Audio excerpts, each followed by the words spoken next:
Hello दोस्तों, Kevlar India के online platform पे सबका स्वागत है। हम देख रहे थे हमारे पीवाईक्यू सीडीएस के रिलेटेड आए थे। वन बाय वन हमारी सीरीज हम कंटिन्यू करते हैं। 4 जनवरी से न्यू बैच स्टार्ट हो रही है। अगर आपको एडमिशन लेना है तो डेफिनेटली आप बेनिफिट ले सकते हो। देखिए, हम पहला क्वेश्चन आज का, विच of the following statement about the Tashkent agreement is correct. अलग अलग एग्रीमेंट पिछले लेक्चर में हमने देखा था, शिमला एग्रीमेंट था, क्रोनोलॉजिकल ऑर्डर वगैरह पूछे थे वगैरह। सेम क्वेश्चन तो ताशकंद एग्रीमेंट के बारे में पूछा था।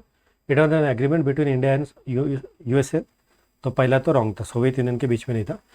It is an agreement between India और पाकिस्तान। इंडिया और पाकिस्तान के बीच का ये इंपॉर्टेंट एग्रीमेंट हुआ था। कब साइन हुआ था, क्या हुआ था, ये आपको पता होना चाहिए, right. So it is agreement between India and Pakistan. अब क्या था, डिटेल देख लीजिए। So it was an agreement which was sign 1965। Lal Bahadur Shastri ji हमारे प्राइम मिनिस्टर थे और पैसे वहाँ के वगैरह अयूब खान वगैरह आपको दिखेंगे। ये 1965 का जब वॉर हुआ था उसके बाद में ये साइन किया गया एग्रीमेंट था। सो आपको सेम टाइप के क्वेश्चन अलग अलग पूछ सकते। देखिए, ताशकंद एग्रीमेंट कब हुआ था, 66 में, इंडिया और पाकिस्तान के बीच में। शिमला एग्रीमेंट लास्ट हमने लेक्चर में देखा था इसके रिलेटेड क्वेश्चन। सो शिमला एग्रीमेंट 1972, इंडिया और पाकिस्तान के बीच में आपको दिखेगा। Indus water treaty, most important Indus water treaty 1960 में हुई थी, इंडिया पाकिस्तान, और वर्ल्ड बैंक ने इसके अंदर मीडिएटर बोल के काम किया था, राइट। क्रोनोलॉजिकल ऑर्डर में भी आ सकता है। Panchsheel agreement 1954, India China. Gandhi Irwin pact 1931, Poona pact 1932 between Ambedkar ji और महात्मा गांधी जी, और लाहौर पैक्ट या वाजपेयी पैक्ट वगैरह सबको बोल सकते हैं, तो ये वाला। सो अलग अलग स्टेटमेंट आते हैं। आपने एक दो बार अगर ये चीज़ें देखी हुई है तो आप आराम से क्वेश्चन डील कर सकते हो, राइट। और आप देखते हैं इसके related Delhi agreement 1952, Indo Sri Lanka accord, फिर बाद में भूटान नेपाल के साथ अलग अलग न्यूक्लियर डील 1 to 3 एग्रीमेंट हमने जो किया था 2008 में बिटवीन इंडिया और यूएसए। ओके, अगला क्वेश्चन था, which among the following is not language listed in the 8th schedule, right. 8th schedule important schedule है। 8th शेड्यूल में हमने 22 लैंग्वेजेस बताई। अब हर बार क्वेश्चन आता है कि कौन सी लैंग्वेज 8th शेड्यूल में है, या हमने लेटेस्ट जो लैंग्वेज ऐड की है 8th शेड्यूल में उसका नाम बताइए। किसी भी टाइप के क्वेश्चन फॉर्म होते हैं तो यहाँ पे आपको 8th शेड्यूल का एक आइडिया होना चाहिए। देखिए, मणिपुरी 8th शेड्यूल में मेंशन है, नेपाली मेंशन है, डोंगरी भी मेंशन है, गोडी लैंग्वेज मेंशन नहीं। तो वन बाय वन आप थोड़ा देख लीजिए कौन कौन सी लैंग्वेजेस है। देखिए, ओरिजिनली जब 1950 में जब हमारा संविधान बना था तो यहाँ पे कितनी लैंग्वेज थी, 14 लैंग्वेज थी। उसके अंदर फिर ऐड होके फाइनली अभी कितनी लैंग्वेज है, 22nd लैंग्वेज है। तो देखो, आसाम लैंग्वेज है बंगाली, गुजराती, हिंदी, ओके। कश्मीरी, अब यहाँ पे देखो कश्मीरी भी है और उर्दू भी आपको दिखेगा। सो उर्दू लैंग्वेज और कश्मीरी लैंग्वेज दोनों मेंशन है। सो आपको लगेगा कि एक कोई में से मेंशन होगा, नहीं तो मलयालम, मराठी लैंग्वेज, हिंदी लैंग्वेज, मराठी, हिंदी, गुजराती, यहाँ पे सब मेंशन है। राजस्थानी सिर्फ यहाँ मेंशन दिख रही है क्या आपको, तो राजस्थानी लैंग्वेज यहाँ मेंशन नहीं है। इंग्लिश लैंग्वेज आपको दिख रहा है इधर मेंशन, तो इंग्लिश लैंग्वेज भी यहाँ मेंशन नहीं है। सेम अभी अभी हमने देखा गोडी लैंग्वेज, वो यहाँ पे मेंशन है क्या, नहीं है। संस्कृत मेंशन है क्या, तो डेफिनेटली संस्कृत मेंशन है। पंजाबी का मेंशन है, ओडिया, तमिल, तेलुगु। तो स्टार्टिंग में 14 लैंग्वेजेस इसके अंदर मेंशन थी, राइट। और फिर क्रोनोलॉजिकली स्टेप बाय स्टेप बाद में हमने लैंग्वेजेस ऐड की। सो अभी टोटल 22 लैंग्वेजेस है। सो आगे का क्वेश्चन आता है कि सेम टाइप का क्वेश्चन बनने का। तो देखिए, कब कब ऐड हुआ है, ऑलरेडी हमने इसके पहले देखा है। ये क्या रखना है आपको, 21 अमेंडमेंट, राइट। उसके साथ 21 के साथ आपको 71, इसमें 50 का गैप आता है, देखिए, राइट। सो 21st अमेंडमेंट, 71 अमेंडमेंट, और 21 और 71 का एडिशन अगर आप करोगे तो आपका आता है 92nd आता है। देखो, सो नंबर 1 92nd, बाद में 21 अमेंडमेंट, 71, और यहाँ पे 21st अमेंडमेंट, मेरे तीनों याद रखना। सो पहले सिंधी लैंग्वेज ऐड की थी, तो 21st अमेंडमेंट से हमने कौन सी लैंग्वेज ऐड की है, सिंधी लैंग्वेज ऐड की है। बाद में 71 कॉन्स्टिट्यूशन अमेंडमेंट से कौन सी लैंग्वेज ऐड की हुई है, सो मणिपुरी, नेपाली और कोंकणी। सो कोंकणी, मणिपुरी और नेपाली, ये 3 लैंग्वेज हमने 71 से, सिंधी हमने ऐड की थी 21 से, और 92 ऑलरेडी मैंने बताया भाई BDMS, बोडो, डोंगरी, मैथिली, संताली। तो याद रखिएगा बोडो, डोंगरी, मैथिली और संताली। सो इस तरह से ओरिजिनली कितनी लैंग्वेज थी, 14 लैंग्वेज थी, फिर बाद में एक ऐड हुई, फिर 3 ऐड हुई, फिर 4 ऐड हुई, और ऐसे करके फाइनली अभी कितनी लैंग्वेज है, 22 लैंग्वेज है। सो कैसा भी क्वेश्चन आ सकता है। 8 शेड्यूल में कितनी टोटल लैंग्वेज है, ये क्वेश्चन आ सकता है। 8 शेड्यूल में इनिशियली कितनी लैंग्वेज थी, तो 14 लैंग्वेज थी। किस क्रोनोलॉजी में ऑर्डर हुई वो एक आ सकता है, उसके रिलेटेड अमेंडमेंट आ सकता है। एक साइड में आपको अमेंडमेंट दे देंगे, एक साइड में आपको लैंग्वेज का नाम दे देंगे, और मैच द पेयर कीजिए।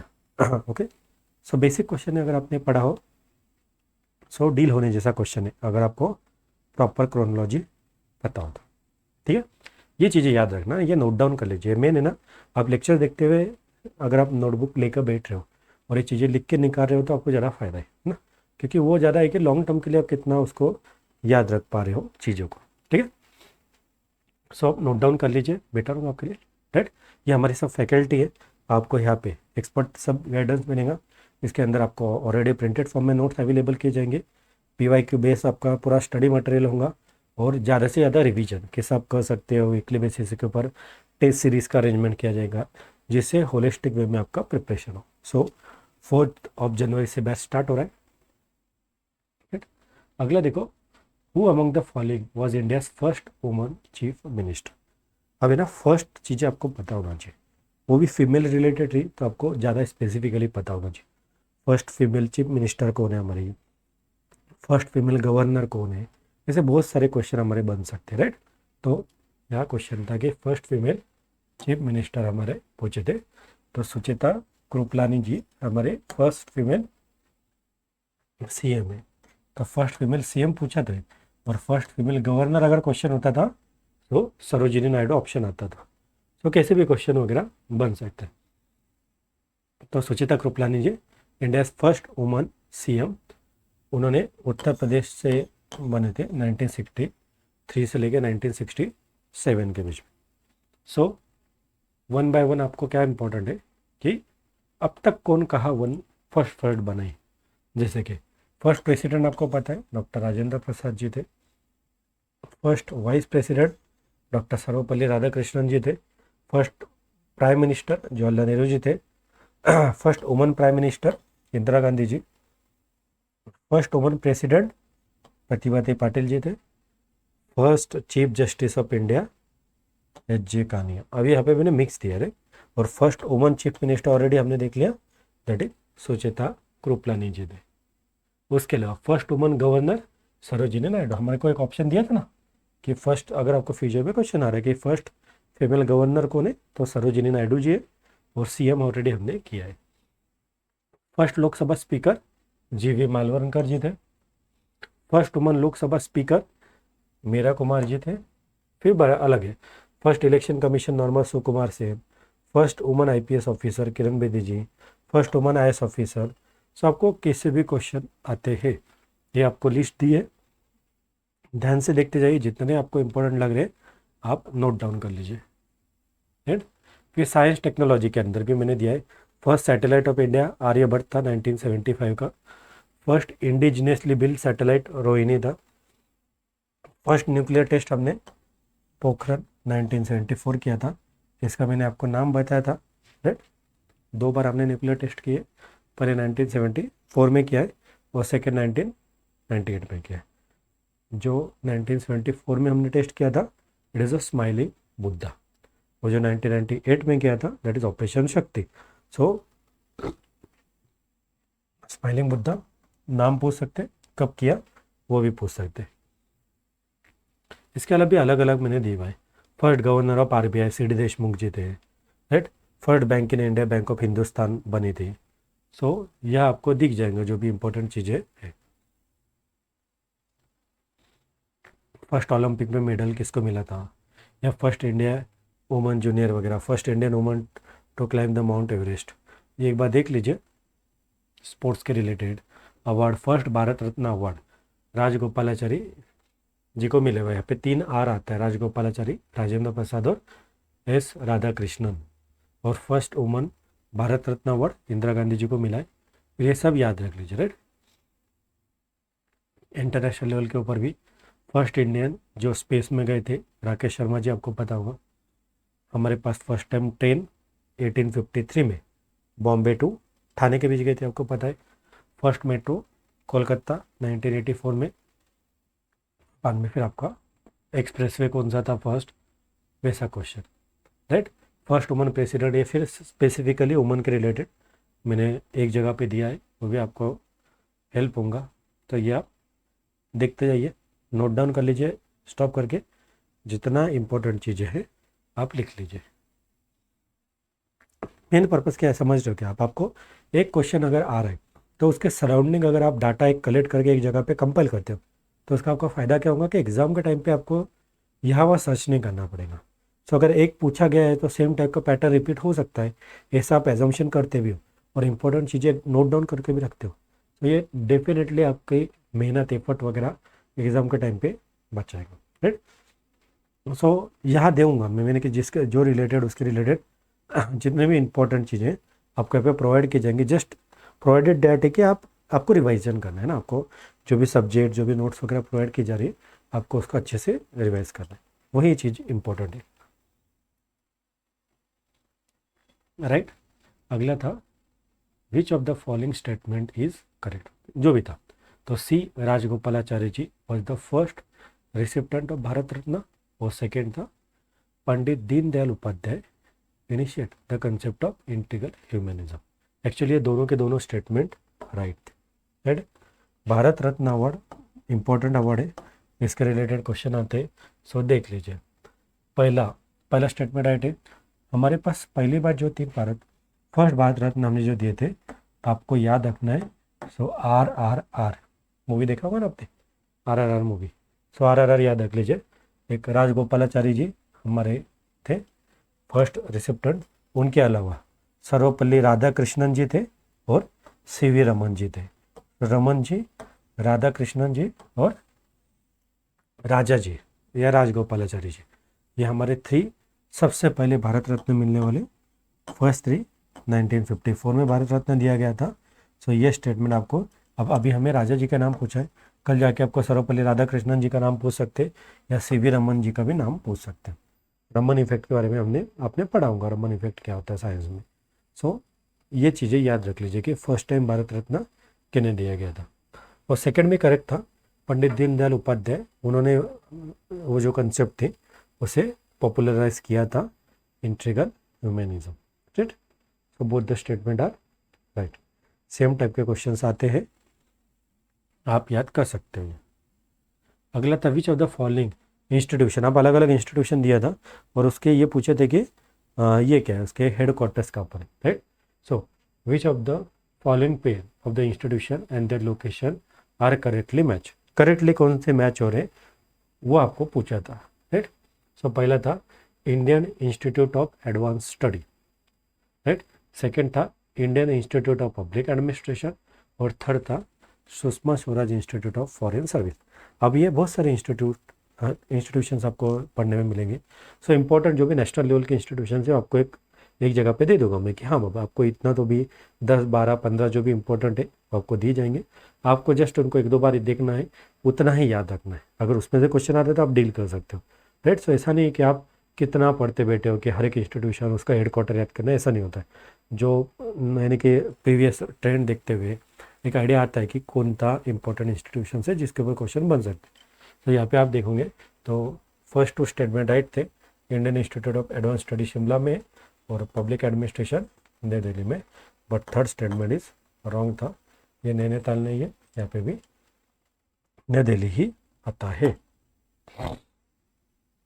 तो थर्ड इज न्यू दिल्ली, है ना। आपको ऑप्शन में कन्फ्यूज करने के लिए जस्ट उन्होंने चेंज कर दिया था। सो सेम टाइप के क्वेश्चन बन सकते, ठीक है। अगला था अलग अलग मिलिट्री ऑपरेशंस, है ना, हमारे इंडिया की जो मिलिट्री एक्सरसाइज होती है अलग अलग कंट्री के साथ, उसके ऊपर क्वेश्चन आना है। सो यहाँ पे था कि मैत्री जो हमारी एक्सरसाइज है, it is a joint military exercise between India India और किस कंट्री के साथ हमारी मैत्री एक्सरसाइज होती है, ऐसा क्वेश्चन आपको पूछा था। तो यहाँ पे आपको अलग अलग एक्सरसाइज दी हुई मैत्री, और उसके अलावा भी आपको अलग अलग एक्सरसाइज जो है वो मैंने आपको यहाँ पे दिया है, आपको याद रखेंगे। देखिए युद्ध अभ्यास, it is related with the USA army, या वज्र प्रहार या कोप इंडिया, अब ये एयरफोर्स की है या एयरफोर्स के रिलेटेड स्पेशल फोर्स की होगी। सो आपको क्या करना है, जिस कंट्री के नाम देना है यूएसए, और यूएसए के साथ हमारी कौन कौन सी एक्सरसाइज है उसके आपको नाम पता होना चाहिए। तो नॉर्मली अभ्यास स्टडी करने के लिए आप अमेरिका जाते हो, तो युद्ध अभ्यास अमेरिका के साथ है, वज्र प्रहार एक है, कोप इंडिया एक है, रशिया के साथ इंडिया है, राइट। इसका नाम ही चेक कैसा ऐसा बनेगा, इंडिया, दैट इज इंडिया और रशिया, दैट इज इंडिया और रशिया, ऐसा बन के इंदिरा नाम दिख रहा है आपको। सो Indira is a tri service exercise army navy air force की बिटवीन इंडिया रशिया। फ्रेंच के साथ शक्ति नाम की है जो आर्मी की है, गरुड़ा, वरुण, तो ये army air force navy, it is with the French. तो फ्रेंच कंट्री के साथ कौन कौन सी एक्सरसाइज है ये आपको पता होना। विथ यूके अजय वॉरियर और इंद्रधनुष। तो समझ आपको बेसिक क्वेश्चन जैसा आपको यहाँ पूछा था ऑपरेशन मैत्री, सेम टाइप का इधर आ सकता है। धर्मा गार्डियन विद द जापान के साथ कौन सी है, तो धर्मा गार्डियन, ओके। जिम्नेक्स जापान के साथ आएगा, ओके। शून्य मैत्री जापान के साथ। आर्मी नेवी एयरफोर्स की कौन सी है, ऑस्ट्रेलिया के साथ कौन कौन सा है, थाईलैंड के साथ मैत्री यहाँ पे आपको दिख रहा है, वही श्रीलंका मित्र शक्ति स्लिनेक श्रीलंका के साथ। तो ऐसे क्वेश्चन आते हैं, आपको पता होना चाहिए, राइट। यहाँ पे आपको दिया था ऑपरेशन मैत्री, ऑलरेडी हमने देखा, दैट इज मित्र शक्ति होता था तो बांग्लादेश, मैत्री इज अ थाईलैंड, मलेशिया के साथ, श्रीलंका के साथ, कैसा भी हो रहा है सो आपको पता होना चाहिए, जो मैंने आपको ऑलरेडी मेंशन किया। ये अगर एक दो बार आप देखते हो, दैट इज सूर्य किरण किसके साथ है, सो नेपाल के साथ आपको दिखेंगे। बांग्लादेश के साथ संप्रीति आपको, या bongo Sagar, it's with Bangladesh, okay. फिर भूटान के साथ कौन सी है, इंडोनेशिया के साथ गरुड़ शक्ति या समुद्र शक्ति, किसके साथ, इंडोनेशिया के साथ। और मालदीव के साथ इक्वेरिन, ठीक। एक जगह पे आप लिख लोगे ये चीज़ें तो आपको फिर एक जगह पे एक्सरसाइज मिल जाएगा सेम टाइप का। अगर कल जाके इंडिया और कोई भी कंट्री के साथ, श्रीलंका के साथ पूछ सकते हैं, इंडिया यूएसए के साथ हमारी एक्सरसाइज पूछ सकते हैं। सो एक बार आपने वो पढ़े हुआ है, सो आपको जस्ट वो रिवाइज करना है मल्टीपल टाइम। तो नोट डाउन कीजिए, अगर आप नोट्स वगैरह बना रहे हो तो डेफिनेटली आपको बहुत बेनिफिशियल होगा एग्जाम के टाइम पे रिवीजन करने के लिए, राइट। या फिर इंपॉर्टेंट एक्सरसाइज है यहाँ पे ऑलरेडी दिया है मैंने, देखो बहुत सारे दिया है, किसके साथ क्या है आपको दिख रहा है, जस्ट नोट डाउन कर लीजिए, स्क्रीन रोकिए और आप लिख लीजिए जो भी इम्पोर्टेंट आपको लग रही है, ठीक। नेक्स्ट क्वेश्चन हम देखते हैं, ठीक है। इसके रिलेटेड मैंने आपको ऑलरेडी बताया हुआ है कि बैच आ रही है हमारी 4 जनवरी से। डेफिनेटली यदि आपको एक फ़ायदा हो सकता है कि एक जगह पे आपको मल्टीपल चीज़ें मिल सकती हैं, सो आप इसका बेनिफिट ले सकते हो। अगला था कि which of the following criteria are specified for the granting the special category status to the states in India. देखिए स्पेशल कैटेगरी का जो प्रोविज़न था ना वो कॉन्स्टिट्यूशन में नहीं था, है ना, बाद में ये स्पेशल कैटेगरी स्टेटस का प्रोविज़न आया। अब समझ लीजिए किसी स्टेट को, कोई भी स्टेट होगा उसे स्पेशल कैटेगरी स्टेटस देना है, तो कौन कौन सा फीचर्स है, कौन कौन सा कैरेक्टरिस्टिक देखा जाता है। तो इधर बताया था कि हिली एरिया या डिफ़िकल्ट एरिया, ठीक है, अगर ये करें हिली एरिया है और डिफ़िकल्ट एरिया है जिसका डेवलपमेंट इतना हो नहीं पाया है, वहाँ पे ये दिया जाता है। इकोनॉमिकली और इंफ्रास्ट्रक्चरी बैकवर्ड होगा तो दिया जाता है। स्ट्रैटेजिक कोस्टल जोन, ऐसा स्पेसिफिक क्राइटेरिया नहीं है। और sizeable share of tribal population, so ये भी एक क्राइटेरिया आप कंसिडर करते हो, तो ये हिसाब से आप देखते हो तो 1, 2 और 4 ये आता है, ठीक। सो स्पेशल कैटेगरी स्टेटस देने के लिए कौन कौन से फीचर्स है या कौन कौन से बेसिस के ऊपर स्पेशल कैटेगरी स्टेटस दिया गया है वो पता होना चाहिए। और ओरिजिनल कॉन्स्टिट्यूशन में कंसेप्ट था ही नहीं एक्चुअली, है ना, ये बाद में इंट्रोड्यूस किया गया कंसेप्ट है। सो इतना याद रख लिया इसके related. So 1 to 4 the original criteria for special category status include हिली डिफिकल्ट टेरेन, जहाँ पे पॉपुलेशन की डेंसिटी कम हो, ज़्यादा ट्राइबल पॉपुलेशन हो, क्योंकि उन्हें ज़्यादा डेवलपमेंट की ज़रूरत है। ऑलरेडी अगर माउंटेन्स एरिया होगा, हिली एरिया होगा, ऑलरेडी डेवलपमेंट इंडिकेटर्स वहाँ तक पहुँच नहीं पाए। अगर ट्राइबल पॉपुलेशन है तो वहाँ तक हम पहुँच नहीं पाए प्रॉपर, सो जब हम इंक्लूसिव डेवलपमेंट की बात कर रहे हैं तो उन्हें भी हमें इंक्लूड करना है। सो वो एक राइट आता है। इकोनॉमिक एंड इंफ्रास्ट्रक्चर बैकवर्डनेस, जो इकोनॉमिकली उनका इंफ्रास्ट्रक्चर के लॉजिक से बैकवर्ड है। सो स्ट्रैटेजिक लोकेशन है इंटरनेशनल बॉर्डर के ऊपर, सो वो आता है। बट स्ट्रैटेजिक कोस्टल जोन ये क्राइटेरिया नहीं आता है। Coastal zone is not a criteria अगर आपको स्पेशल कैटेगरी स्टेटस देना है तो। सो वो अगर आप क्राइटेरिया निकाल देते हो तो बाकी क्राइटेरिया तो फुलफिल करता है। ओके। और who among the following is the founder of Congress socialist party, CSP, Congress socialist party का फाउंडर कौन थे? तो आचार्य नरेंद्र देव, जवाहरलाल नेहरू जी, मोतीलाल नेहरू, ऐसा आपको था। तो इसका ऑप्शन है फर्स्ट ऑप्शन, आचार्य नरेंद्र देव। कांग्रेस सोशलिस्ट पार्टी का बना था तो 1934 में बना था। तो उसके फाउंडर्स के नाम आपको पूछे, सेम आपका क्वेश्चन आ सकता है। सो अलग अलग आपको पता होना चाहिए। जैसा इंडियन नेशनल कांग्रेस का फाउंडेशन 1885 में हुआ था, तो साल आपको पता होना कौन उसके फाउंडर्स हैं। या भारतीय जनता पार्टी या CPI का फाउंडेशन 1925 में, MN रॉय। सो अलग अलग पार्टी मैंने दिया है कि BSP, SP या NCP।